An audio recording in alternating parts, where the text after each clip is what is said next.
We now turn to a topic that is absolutely central to the future of agriculture: plant breeding. Feeding a growing global population under increasingly unpredictable climate conditions requires crops that are more resilient, more adapted to environmental stress, and more resource efficient. This is especially true since fewer and fewer crop protection products remain available. These are many requirements, and how all these requirements are reflected in the transformation of plant breeding that is actually already going on. This will now be explained by our next keynote speaker.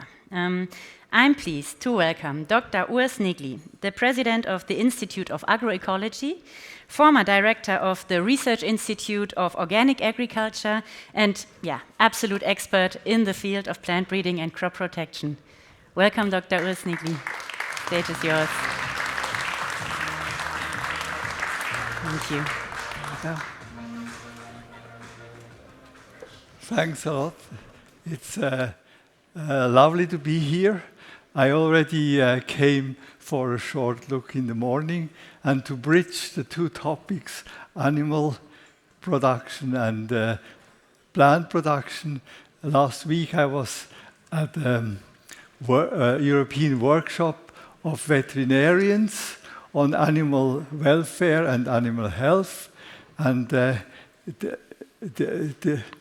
are a huge number of veterinarians in Europe working on how animal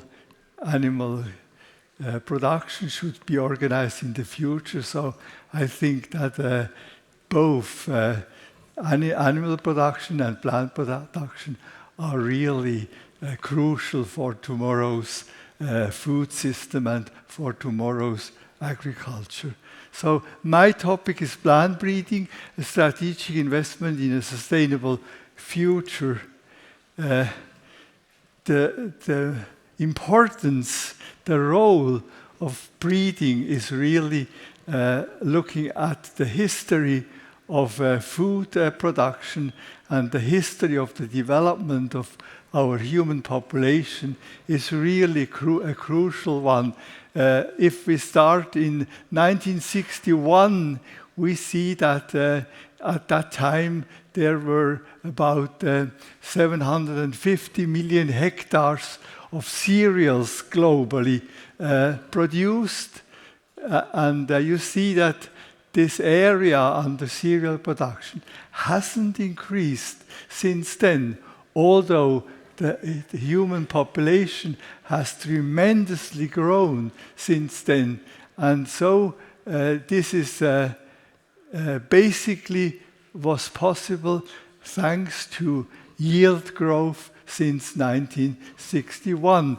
And if there hadn't been any growth of yields, the land we would use with the yields of 1961, that is the additional land, that is the green area. So with the yields of 1961, we would have needed more than double the land area to produce enough cereals for humanity. So, and this yield gains, this yield growth in cereal was mainly possible thanks to breeding. That is number one reason for that. Secondly, improved fertilization, crop protection, and irrigation. And if we look at current societal debate, fertilization, especially chemical fertilizers, but also plant protection, pesticides, herbicides, and so on, and also the consumption of water for food production is very much criticized. So breeding is one of the most important strategy for the future, where we do not pollute the environment. And So this is, I think this is really a very important fact to start with. In addition, we debate a lot about ecosystem services. So we need natural or semi-natural areas to maintain our biodiversity. So we cannot use all the land which could be used for food production. The less land we use, the more area we have for biodiversity, and all these services provided by nature are extremely important, and that's why they are called ecosystem services, and these are services of our ecosystem to us, to the human population, and this is, you see them named here, for instance, carbon sequestration, climate regulation, soil prevention, and so on, and so on. All services which are urgent and crucial for us. So we need as much land as possible which provide ecosystem services. Nonetheless, at the moment, also on different technologies entering agriculture, we have societal skepticism. And this goes for all new technologies.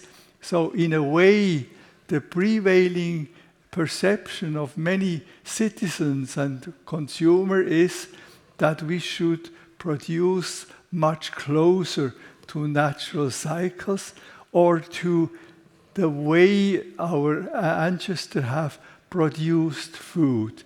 And basically this is absolutely not possible with the populations we have.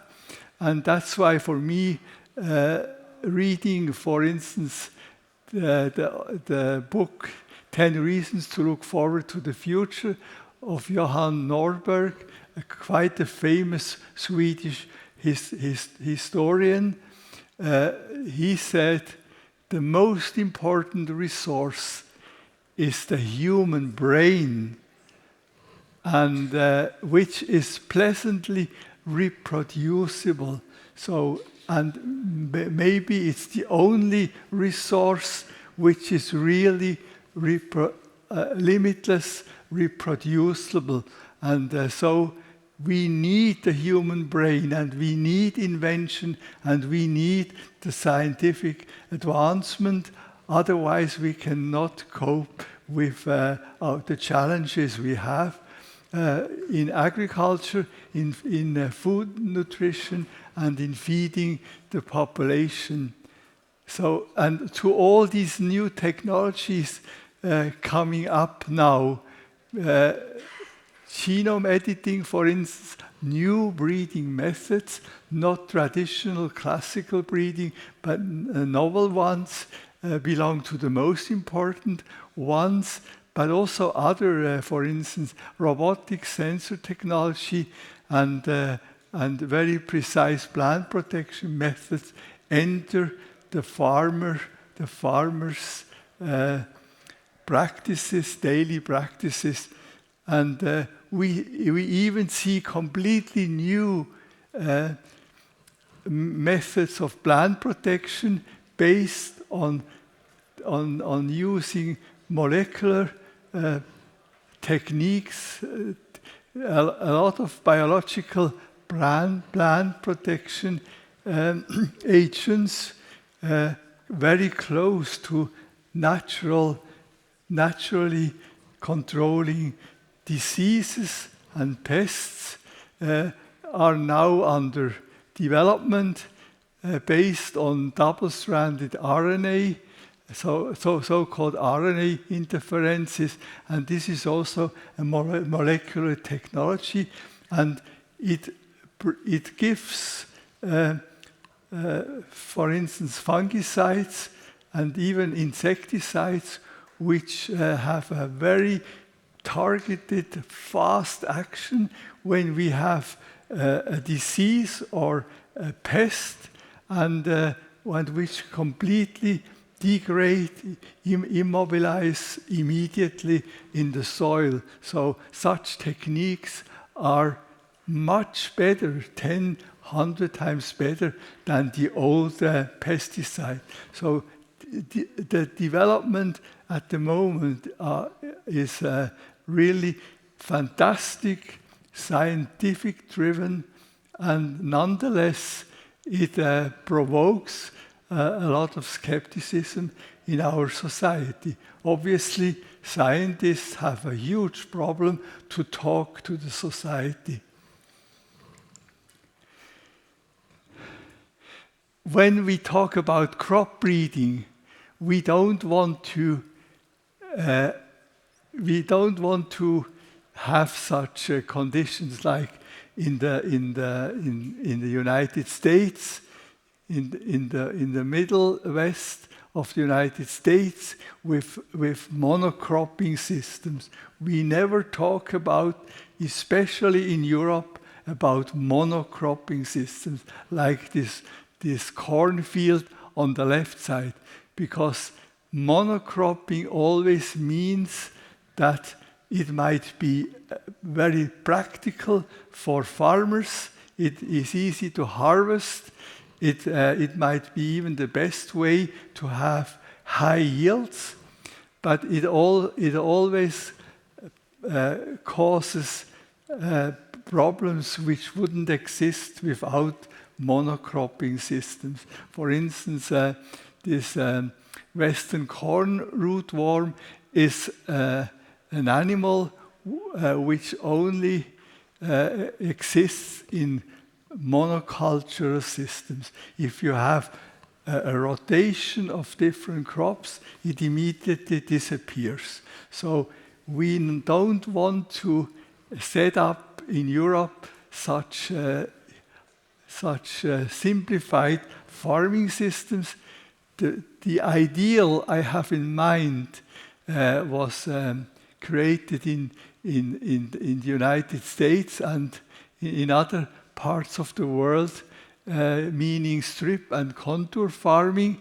This is all based on precision farming systems, and it creates in a landscape, instead of huge fields, it creates new diversity.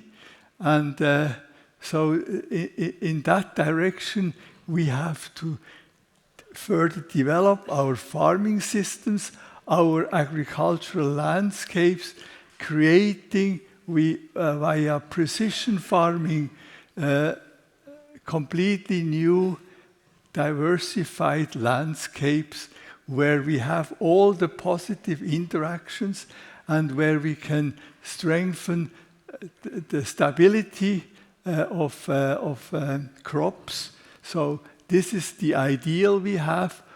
Also when we talk about modern breeding technologies and not the picture on the left side.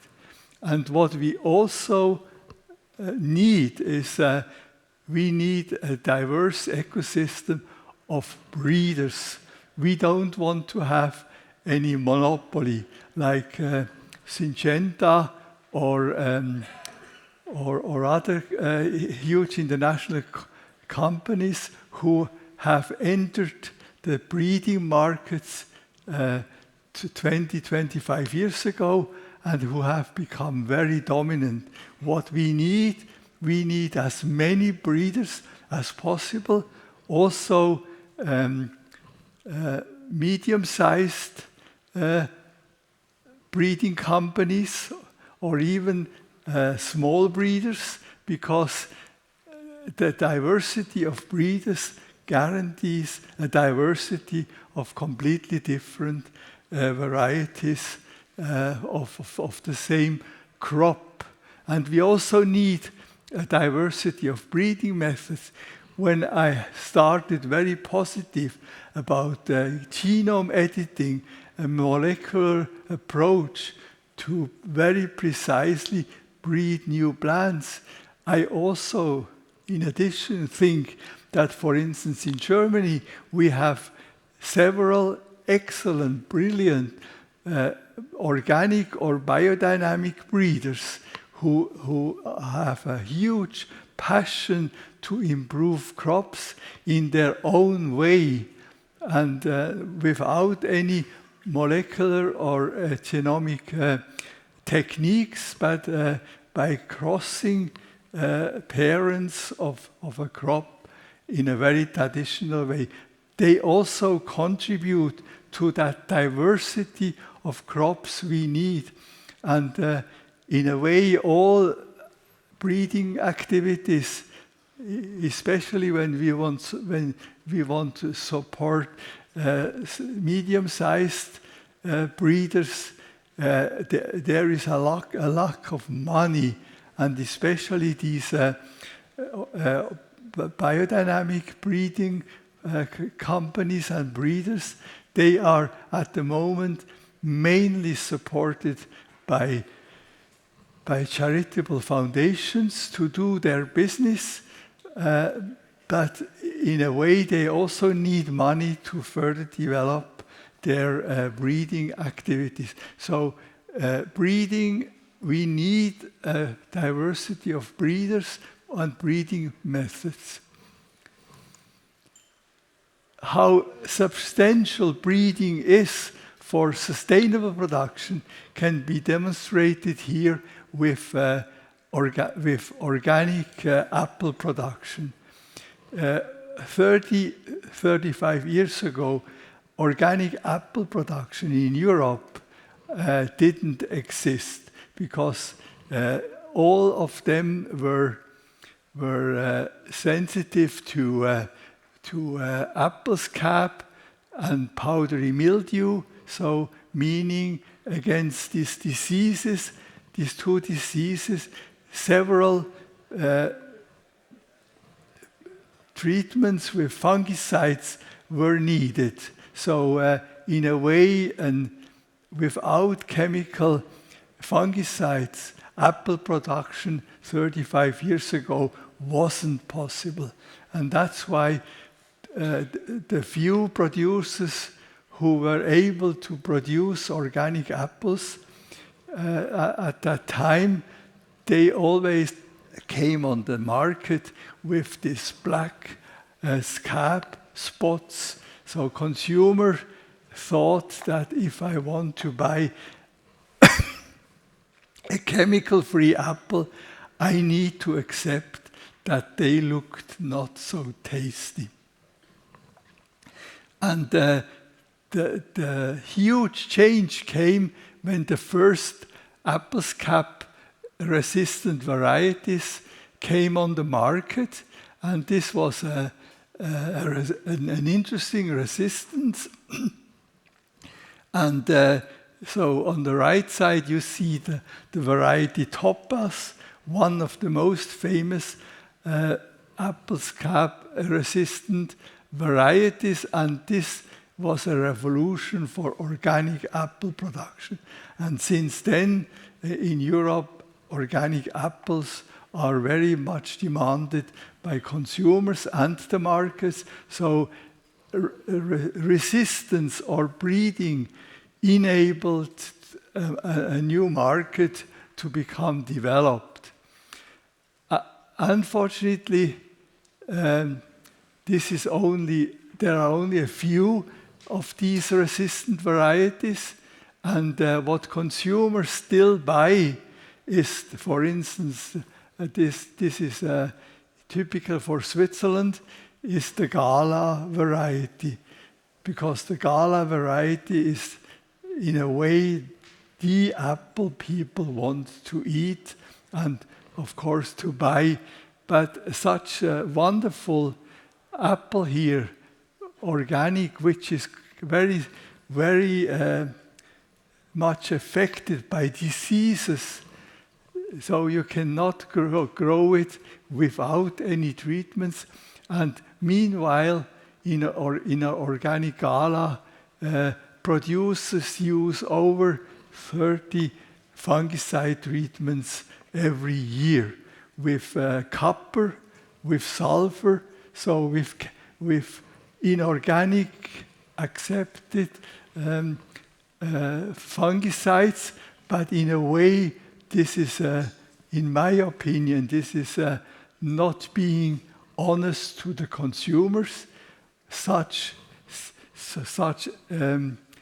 apples which are not resistant or and which need to be treated can basically not be sold as chemical free. So we see the problem and we see the importance, and meanwhile we know that, for instance, this single resistance gene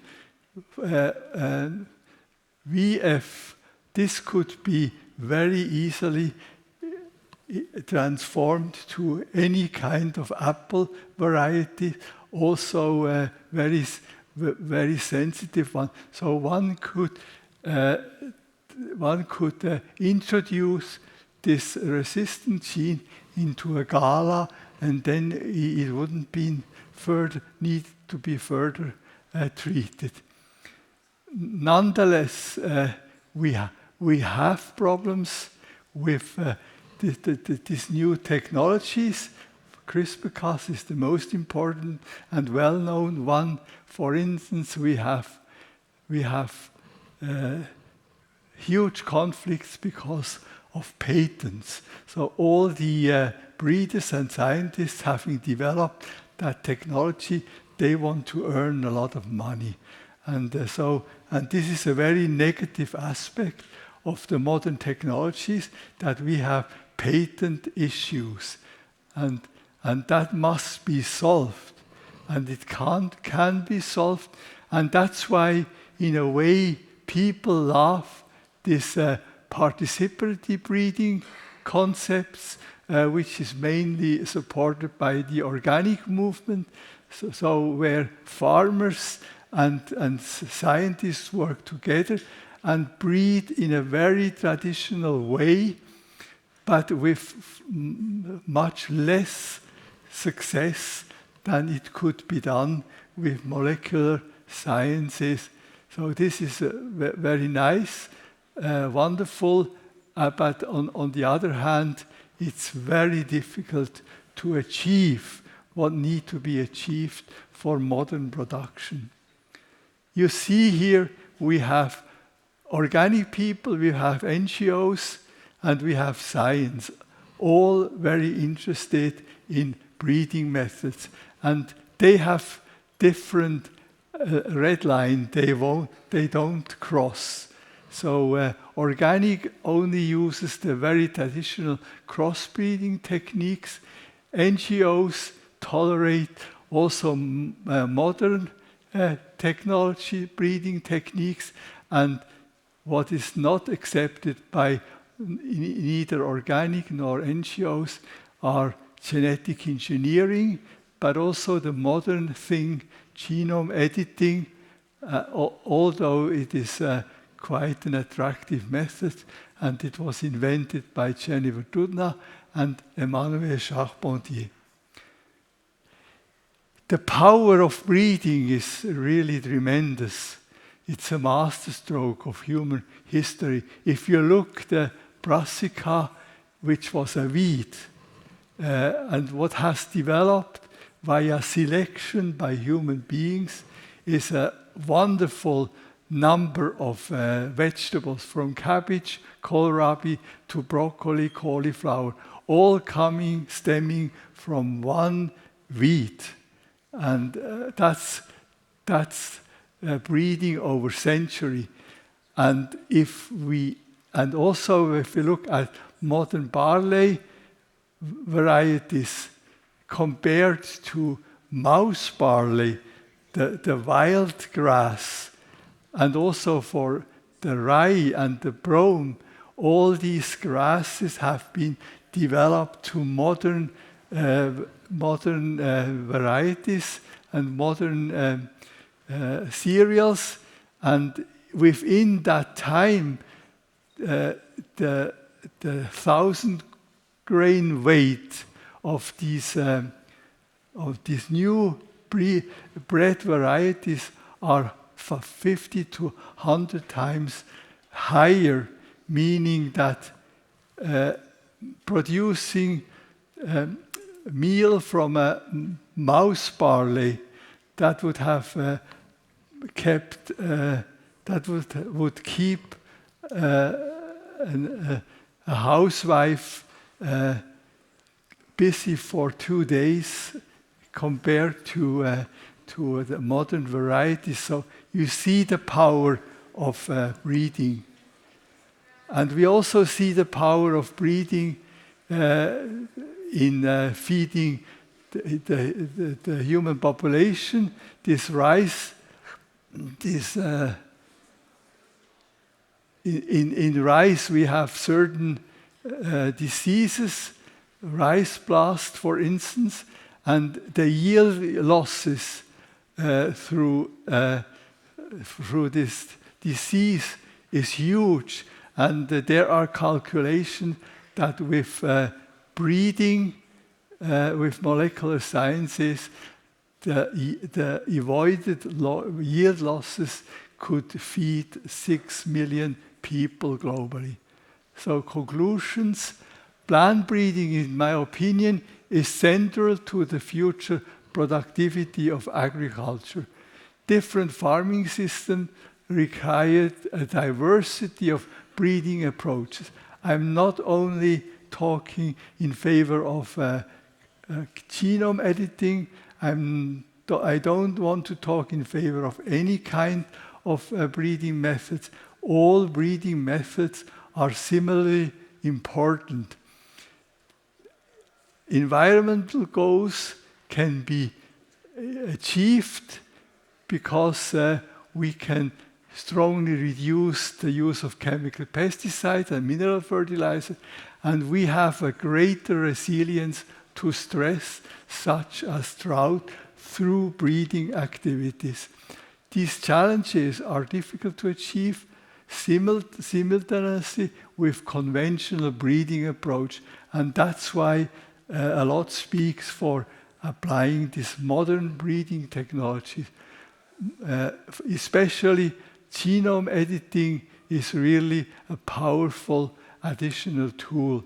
The future of agriculture will involve greater system complexity. If I look around in Germany, we have a huge tendency towards simplifying our farming systems. We need to stop that immediately. We need to go back with modern technologies, like precision farming, to diversified farming systems. And high-performing, well-adapted crop varieties are especially important if we want to develop sustainable farming systems. So therefore, it's time to take the next major step in agriculture innovation, and that's breeding, supporting better breeding. Thanks a lot for your attention.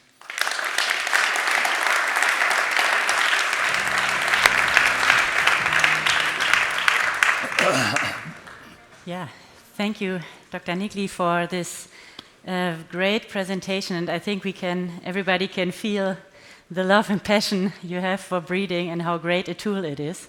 I want to ask, a few, or maybe one because of the time, but I want to use the opportunity to ask you some basic questions, because I feel that plant breeding innovation is a topic with quite a bit complexity to it. And when it comes to genome editing, as one of the new and powerful methods, where does genome editing differ from what most people would simply call genetic engineering?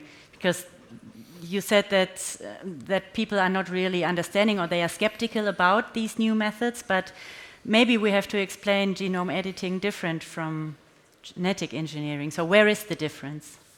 Yeah, the difference to the old genetic engineering is that it is extremely targeted,